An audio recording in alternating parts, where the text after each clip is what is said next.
जनतेच्या हक्काचा आवाज, सत्ता व्यवस्थेचे प्रश्न थेट तुमच्यापर्यंत. बोल बिनधास्त, चर्चा तर होणारच. इचलकरंजी महानगरपालिका निवडणूक 2026.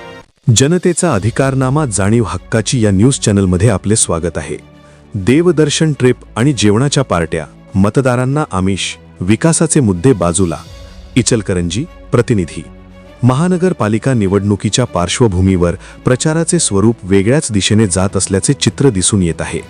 विकास, पाणीपुरवठा, रस्ते, स्वच्छता, आरोग्य अशा मूलभूत प्रश्नांवर चर्चा करण्याऐवजी काही ठिकाणी मतदारांना देवदर्शनाच्या ट्रिप तसेच रात्री जेवणाच्या पार्ट्या दिल्या जात असल्याच्या चर्चा जोर धरू लागल्या आहेत.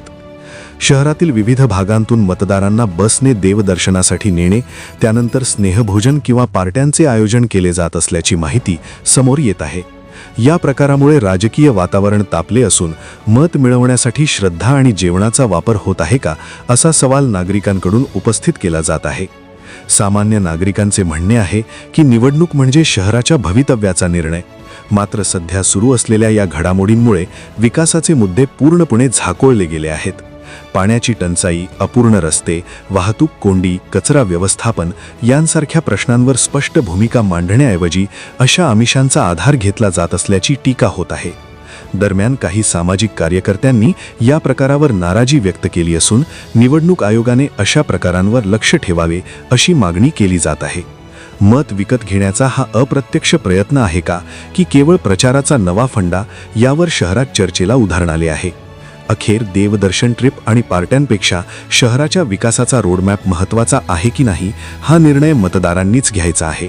निवडणुकीत मतदार जागरूक राहतो की आमिषांना बळी पडतो, यावरच शहराचे भवितव्य ठरणार आहे.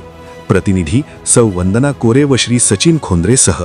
जनतेचा अधिकारनामा जाणीव हक्काची या न्यूज चॅनलमध्ये जनतेच्या हक्काचा आवाज, सत्ता व्यवस्थेचे प्रश्न थेट तुमच्यापर्यंत. जाहिराती आणि बातमीसाठी आजच 70 57 87 98 02 शी संपर्क साधावा.